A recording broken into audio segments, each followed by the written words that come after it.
no se puede hablar de catarata, manejo de catarata en general, pero sobre todo de catarata total, sin hablar de facodinamia. Y la facodinamia, si vemos los libros que hay de facodinamia, pues son así de gruesos y los manuales de cómo hacer faco son así de delgados, ¿verdad? Así queremos hacer las cosas y debería de ser al revés, porque tenemos que saber qué estamos haciendo, ¿verdad? Nos toca estudiar y luego pues pasarlo a la clínica. Y hay libros muy buenos, del doctor Sable, que fue con el que yo empecé hace más de 20 años a hacer, ¿no? ¿Cuál es 20? Ya 30, casi 30 años de hacer faco. Y la facodinamia incluye la combinación entre fluídica y ultrasonido. Y la fluídica es el comportamiento de los líquidos que ingresamos y retiramos del ojo durante la cirugía de catarata e implica irrigación, ¿verdad?, que puede ser pasiva o activa. El doctor Escaba acaba de publicar un trabajo, me pareció muy interesante, sobre sus resultados utilizando estos dos tipos de irrigación. La aspiración se mide en vacío y la correcta utilización de los parámetros hará que la cirugía sea lo más segura, porque al final del día lo que queremos es tener una cámara estable que nos permita hacer una cirugía lo más limpia posible. Teniendo una buena estabilidad de cámara anterior, podemos atacar prácticamente cualquier tipo de catarata, desde las cataratas, bueno, desde los cristalinos transparentes para facorefractiva como las cataratas totales. Y aquí, si se fijan, yo utilizo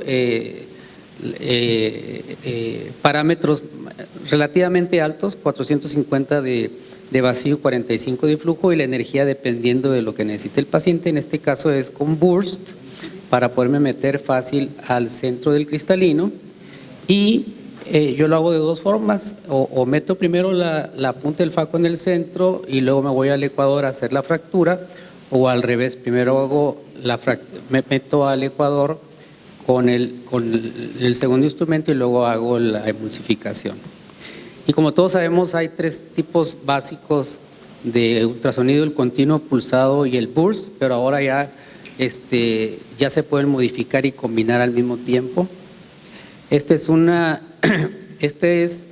video que explica la facodinamia de cómo es que actúa la fluídica en las cirugías de catarata desde la casa comercial. Ellos me hicieron el favor de prestármela. Entonces debe de haber una suficiente entrada de líquido a la cámara anterior a través de nuestra punta del faco. Nuestra punta del faco debe de hacer una muy buena emulsificación de estos fragmentos, pulverizarlos para que puedan pasar a través de este lumen. En la casa Oerti las puntas son sumamente delgadas, tienen un lumen de solamente 500 micras, y a través de esas 500 micras lo que hace es que el cuerpo de la punta del faco, como van a ver ahorita, es muy delgada y permite que entre más o menos 6 o 7 veces más flujo que con otro tipo de tecnología, de tal manera que la cámara permanece estable. Entonces es técnica y tecnología y facodinámica suiza la que nos permite hacerlo en forma muy sencilla y solamente manejando los fluidos. Fíjense, por ejemplo, este es un caso de una catarata nigra con pupila pequeña. Ahí están los ganchos y vean cómo primero pongo el segundo instrumento en el ecuador y nos metemos con burst para hacer la fractura.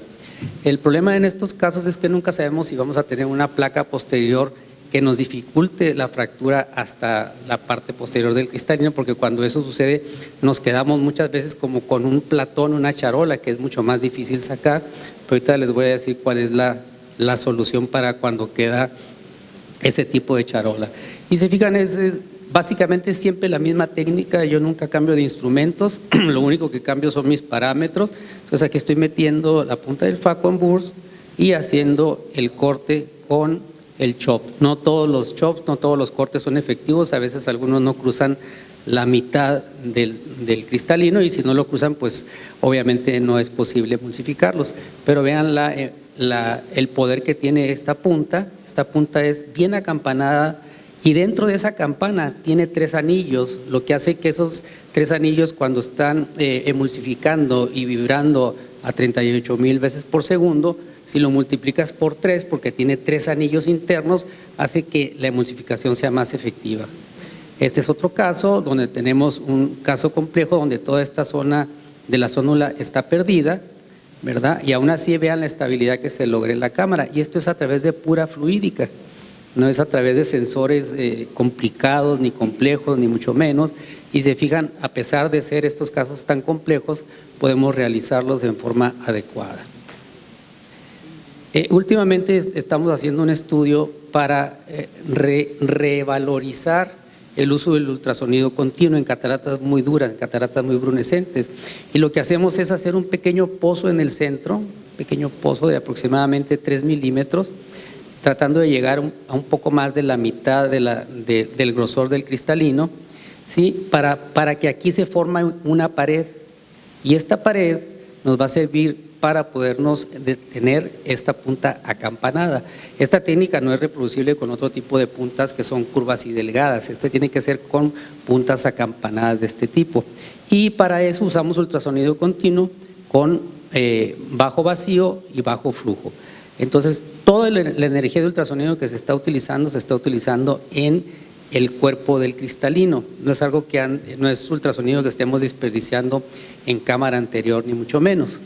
Entonces, todos los cortes, todo lo que estamos haciendo aquí es con ultrasonido continuo. Una vez que ya lo tenemos fracturado en 8 o 10 trozos, dependiendo de la dureza que tenga este cristalino y del tamaño de nuestra capsulorhexis, porque también es importante hacerlas amplias en estos casos, ya cambiamos a ultrasonido pulsado, ¿verdad? Con flujos y vacíos más altos, o en burst o en ráfaga, según sea la facilidad con que lo estamos logrando. Generalmente empezamos con pulsado y si vemos que no es suficiente cambiamos a burst, porque con pulsado siempre utilizamos menos cantidad de ultrasonido. Lo que le decía de la placa posterior, este es un caso pues muchísimo más difícil, donde hay un gran leucoma. La emulsificación la tuvimos que hacer del lado derecho de donde yo opero. Generalmente yo todos los chops los hago aquí, pero vean cómo se hace la misma maniobra, pero me doy cuenta de que no estoy logrando una emulsificación o una fractura, de la placa posterior. Y todo esto es imposible si no hacemos un rellenado de la cámara anterior con viscoelástico dispersivo. Yo cada 10 segundos de ultrasonido, mi asistente está diciendo 10 segundos, y yo le llamo pausa viscoelástica, porque durante ese momento que ponemos viscoelástico podemos pensar qué hacer. Por ejemplo, aquí tengo más material de cristalino, es una catarata pues bastante brunescente, tengo un plato posterior, entonces lo roto y entonces esta área donde está más grueso el cristalino, de aquí me voy a poder tomar con, es que aquí no lo puedo adelantar. Pero entonces, Fernando, ¿te molestaban eran las burbujas? ¿El leucoma no te molestaba? Pues buena pregunta. No, sí estaban, me acordaba de mi suegra, de mi ex suegra cuando veía las burbujas. ¿De cuál de ellas? ¿De cuál? No, muy linda mi ex suegra, la verdad. Bueno, se va a repetir porque esta maniobra es importante. Entonces, aquí, más que rellenar, aparte de la utilidad de rellenar con viscoelástico, ¿verdad? Es que en este caso estoy rotando lo que queda del cristalino para poder tomarlo de aquí con la…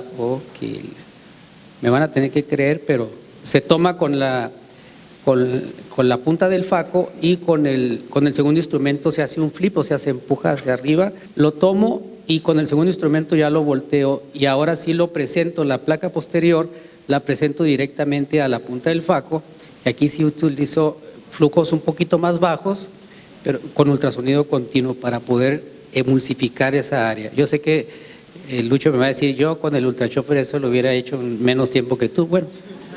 Pero así hasta ahí es mi limitación. Y esto es eso fue todo, gracias para el otro tema. Muchas gracias por su atención.